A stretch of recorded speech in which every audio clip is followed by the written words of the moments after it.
अब तपाईहरुले गिग भनेको के हो भने एउटा फोटोको माध्यमबाट हैन तपाई फोटोको माध्यमबाट आफ्नो स्किलहरु चाहिँ शेयर गर्ने हैन क्लाइन्ट र फ्रीलान्सर बीचको एउटा पुलको माध्यममा काम गर्ने भनेको एउटा गिगले हो हैन हामीले चाहिँ फोटोको माध्यमबाट चाहिँ आफ्नो स्किलहरु मसँग यो स्किल छ जस्तै हामी युट्युब थम्बनेलहरु बनाउँछौं नि थम्बनेल भिडियो भित्र के छ भनेर थम्बनेल भित्र देखिन्छ त्यस्तै त्यो मान्छे भित्र के स्किल छ भन्ने कुराहरु चाहिँ हाम्रो चाहिँ यो गिगबाट चाहिँ पत्ता लाग्छ कि त्यही भएर क्लाइन्ट र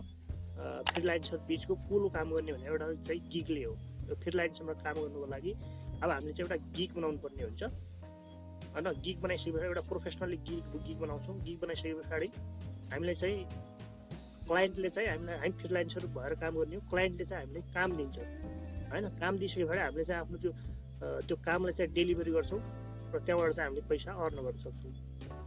हैन अब सुरुमा तपाईले चाहिँ गिग बनाउनलाई के हो जस्तै अब एउटा हामी फाइबर भित्र जाऊ हैन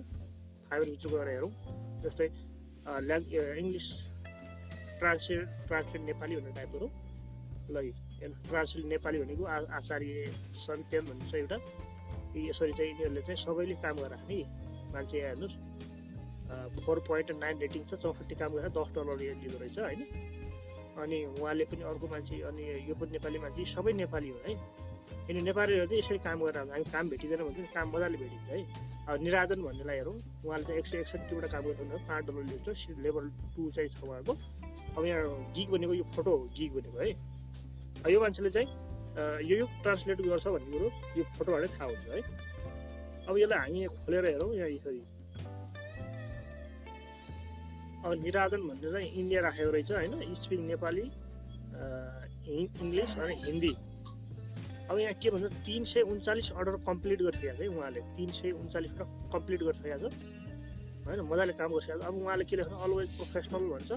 नमस्ते I am Niranjan a native Nepali working in India I have an experience of 14 years in the field of IT and experience of 7 years on the platform during these years I have been providing various service in Nepali language. I have a degree in language English language or more भन्छ more तपाईले के गर्छ अब उहाँले चाहिँ word processing excel data entry web research translate web यी सबै कुराहरु उहाँले चाहिँ आफूले प्रोवाइड गर्नुभएको अब चाहिँ तपाईले चाहिँ के हुन्छ $5 को 400 वर्डको $5 लिन्छ उहाँले ट्रान्सलेट गरेको है अनि यसो तपाईले यहाँ गर्न सक्नुहुन्छ यसरी चाहिँ हाम्रो यहाँ देखिन्छ है अब चाहिँ यसले गिगको काम यसरी गर्यो अब हामीले चाहिँ एउटा गिग बनाउनु पर्ने हुन्छ है यो भन्दा अगाडि भिडियोमा हामीले चाहिँ कसरी हामीले चाहिँ फाइबर सर्भर अकाउन्ट कसरी खोल्ने भनेर सिकेको थियौँ हैन अब चाहिँ हामीले गिग कसरी बनाउँछ त्यो कुराहरु सिक्छौँ अब सुरुमा तपाईले गिग बनाउँदाखेरि यसरी आफ्नो यहाँ प्रोफाइलमा गइसकेपछि अब यहाँ गिग टाइटल गिग भन्छ अब यहाँ म लेखिदिन्छु हैन आफ्नो के सम्बन्धी म ट्रान्सलेट सम्बन्धी एउटा बनाउँछु है त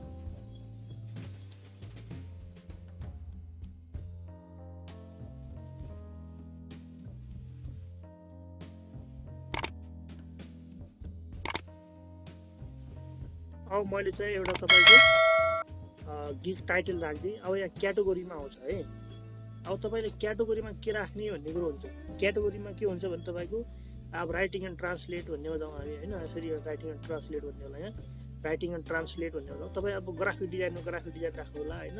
अब डिजिटल मार्केटिङ सम्बन्धी त्यो राख्नु होला भिडियो एनिमेसन हो त्यो म्युजिक भिडियो अडियो त्यो प्रोग्राम एन्ड टेक हो त्यो डाटा सम्बन्धी त्यो बिजनेस लाइफस्टाइल अब सबै कुराहरु म के राखिदिन्छु भने राइटिङ एन्ड ट्रान्सलेट भनेर राखिदिन्छु है अब त्यसपछि यहाँ सब टाइटल भन्ने हुन्छ सब क्याटेगोरीमा आउँछ अब सब क्याटेगोरीमा के गर्नु भने अब म यहाँ तल गएर अदरमा गएर हैन यहाँ राखिदिन्छु नेपाली टु इंग्लिश भनेर राखिदिन्छु है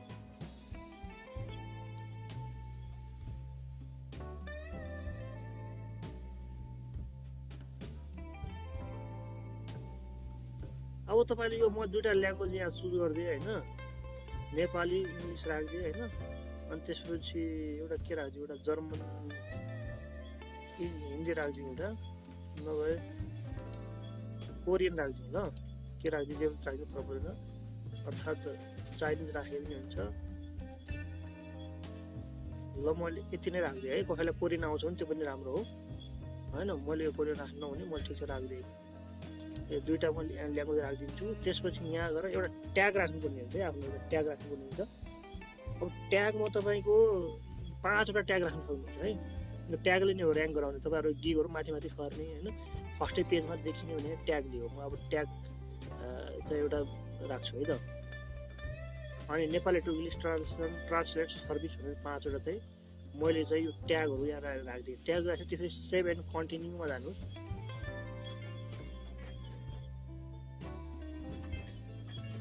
तपाईले यो सबै कुराहरु गरिसकेपछि अब सेभ एन्ड कन्टिन्यु गरिसक्यो भने दोस्रो यो प्राइसिङमा आउँछ हैन प्राइसिङमा आउँछ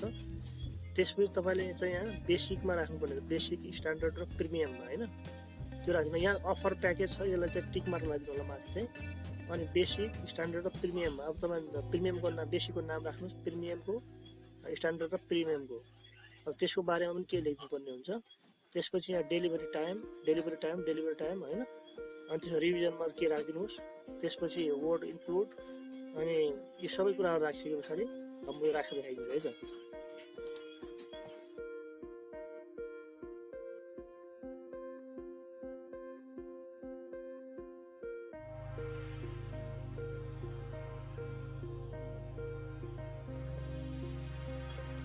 यसको पनि यहाँ पनि त्यही राखिदिन्छु त्यसपछि यता प्रिमियममा पनि त्यही राखिदिन्छु है अनि डेलिभरी टाइम हामी कति एक दिनमा दिन सक्छौँ 1 डे राखिदिन्छु त प्रिमियममा पनि स्ट्यान्डर्डमा 1 डे प्रिमियममा 2 डे राखिदिन्छु है त रिभिजनमा के गर्छ प्रिमियममा बेसिकमा के राख्नु है बेसिकमा पर्दैन हामीलाई अनि त्यसपछि स्ट्यान्डर्डमा पनि पर्दैन प्रिमियममा चाहिँ एकचोटी अर्थात् अब यसलाई चाहिँ स्ट्यान्डर्डमा एकचोटी राख्दिउँ प्रिमियममा दुईचोटी छ रिभ्यू भएन त्यो भएन भने रिभिजन भने त्यो भएन भने दोस्रोचोटि काम गर्नु 100 वर्डको हामी कति हो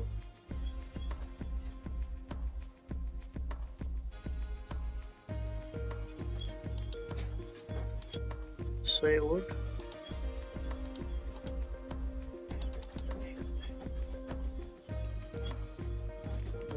वर्ड यहाँ चाहिँ 300 वर्ड राख्दिउँ है 300 वर्ड अब यहाँ ठिक छ टिक मार्क लगाइदिनु ठिक छ केही छैन हैन अनि language style document formatting language style guide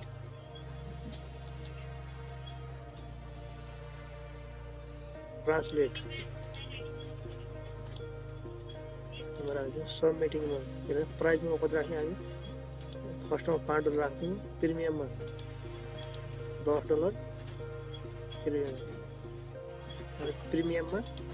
$15 यति राख्दिउँ है त अब तपाईले यो यहाँ टिकमा नलगाइदिनु केही छैन हैन अन्य कुराहरु केही छ राख्नु डकुमेन्ट फर्मेटिङमा भए राख्नु होला आफूले जे सकिन्छ त्यो चाहिँ गर्नु होला है त अनि यति राखेको पछाडी अब यहाँ सबै देखाउँछ यहाँ है I will charge additional word हैन 5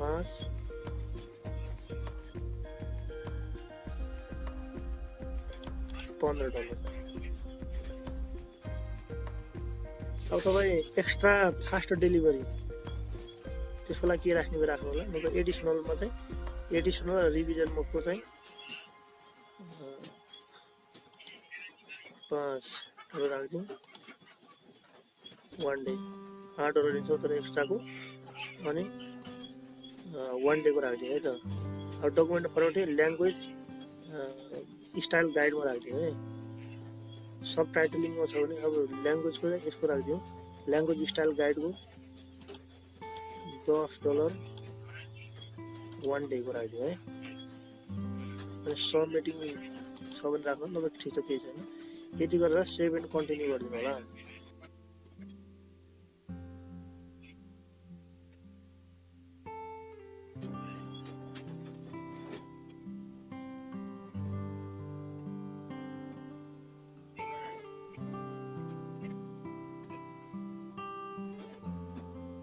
मैले चाहिँ यो डिस्क्रिप्सन तपाईलाई पुरै लेखिदिसके हैन मलाई चाहिँ किन चुज गर्ने के सबै कुराहरु यो लेखेर यसरी मैले चाहिँ तपाईले यहाँनिर यसरी यसलाई चाहिँ राम्रोसँग बनाउन सक्नुहुन्छ बोल्ड गरेर हैन अनि त्यसपछि भाइ कन्ट्याक्ट मी यसलाई पनि बोल्ड गरिदिनुहोस् हैन माई सर्भिस इन्क्लुड यो पनि गरिदिनुहोस्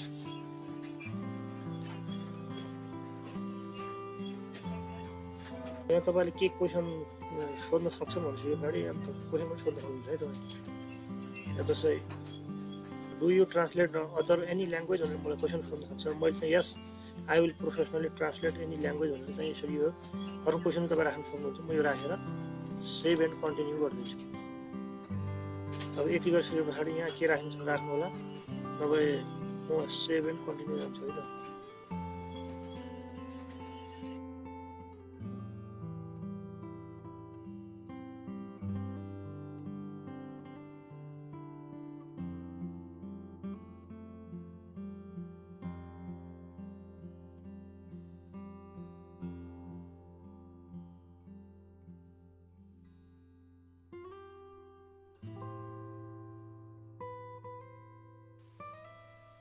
यसमा रिलेटेड एउटा क्वेसन के हुन्छ भने डु यु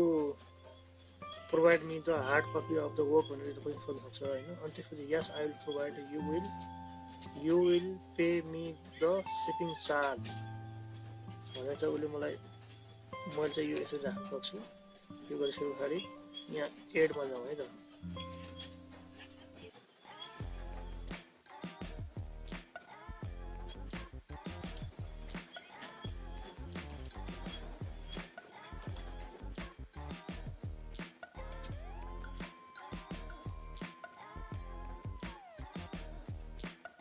त्यसपछि तपाईले यहाँ drag image up to 3 image 3वटा इमेज राख्नुपर्ने हुन्छ हैन गिग बनाउनलाई चाहिँ इमेज राख्नुपर्ने हुन्छ म यहाँ ब्राउजरमा जान्छु त्यसपछि मसँग एउटा इमेज होला हैन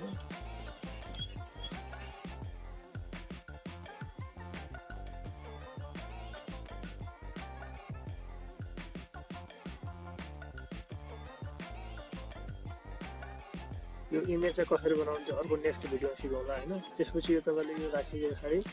3वटा इमेज अरु पनि राख्न सक्नुहुन्छ भिडियो पनि राख्न सक्नुहुन्छ हैन डकुमेन्ट के राख्नु होला म त यति एउटा फोटो राखेर चाहिँ यसलाई चाहिँ सेभ एन्ड कन्टिन्यू गर्छु है त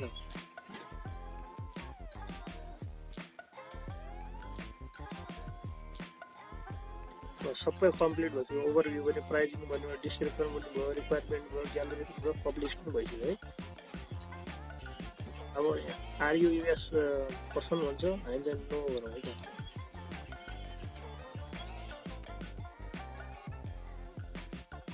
I confirm that the service I will offer gift भन्ने यसरी लगाएर चाहिँ सेभ गर्नु है सेट भइसक्यो पब्लिश गिफ्ट अब गिफ्ट चाहिँ पब्लिस भइसक्यो है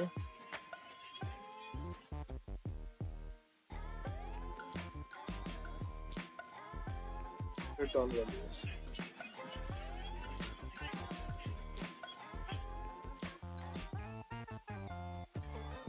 अब हाम्रो गिग देखिन्छ अब त्यसको इम्प्रेसन कति क्लिक कति अर्डर कति क्यान्सल कति यसरी यहाँ देखाउँछ है हाम्रो एक्टिभ देखाइदिन्छ है